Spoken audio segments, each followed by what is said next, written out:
Hello everyone, welcome back to my YouTube channel. आज की video में हम लोग कवर करेंगे वाक्य और उसके भेद का चैप्टर।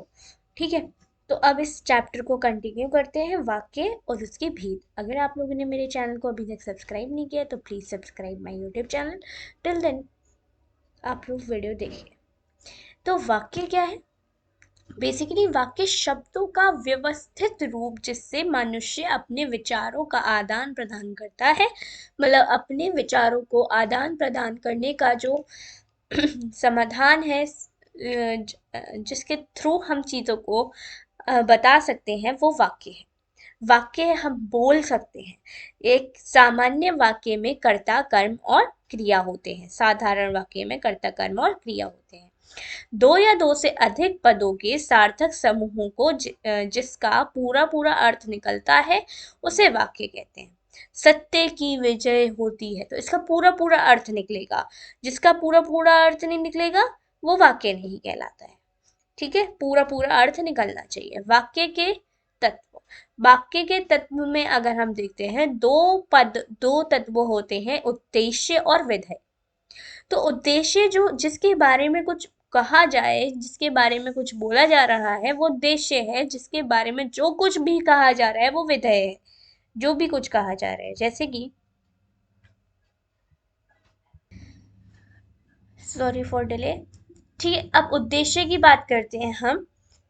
जिसके बारे में बात की जाए, जिसके बारे में जो भी बात की जा रही है उसे उद्देश्य कहेंगे। जैसे मोहन प्रयाग में रहता है, तो प्रयाग में रहता है विधेय है, और उद्देश्य कौन है? मोहन है।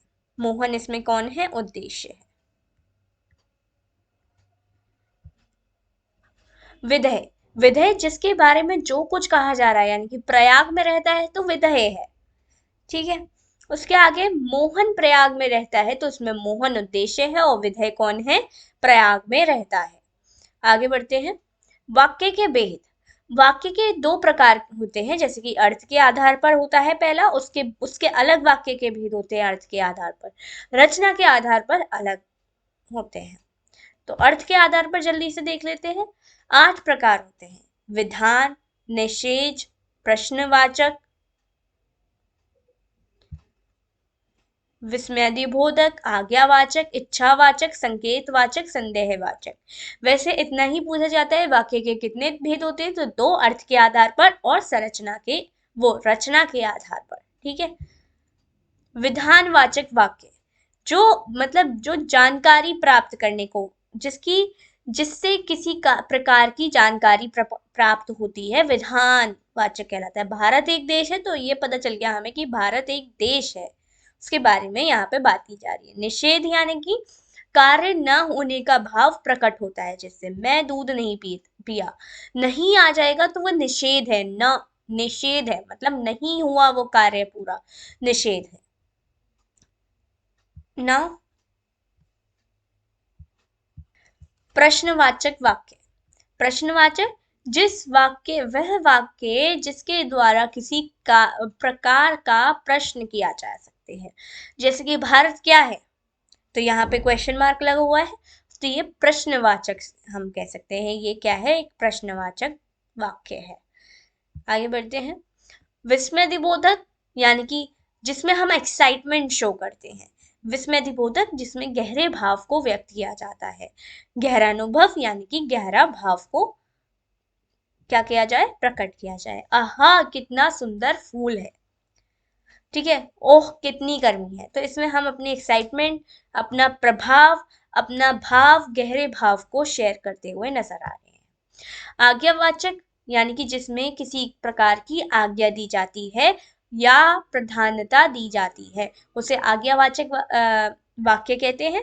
जैसे कृपया शांति बनाए रखें, तो ये आज्ञावाचक है, यानी कि इसमें थोड़ा सा हम ऑर्डर भी दे रहे हैं।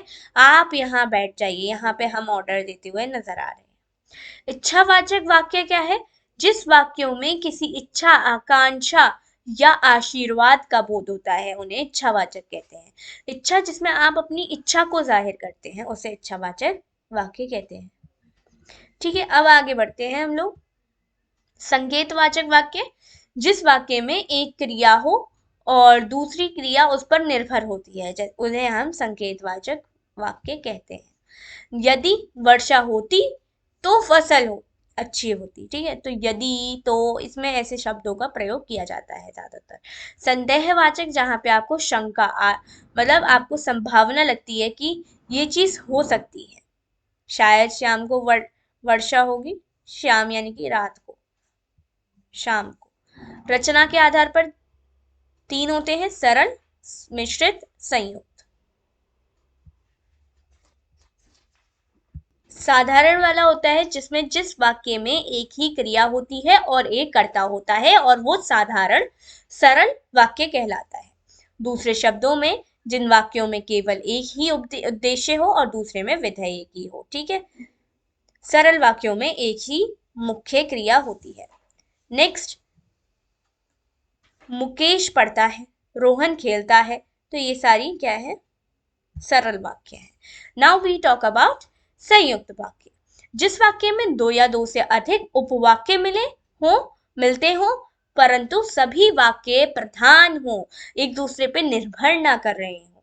एक भी वाक्य अगर उस पे दूसरे पे निर्भर कर जाएगा तो वो मिश्रित कहलाएगा, वो हम आगे देखेंगे। संयुक्त जो होगा एक दूसरे से इंडिपेंडेंट होते हैं।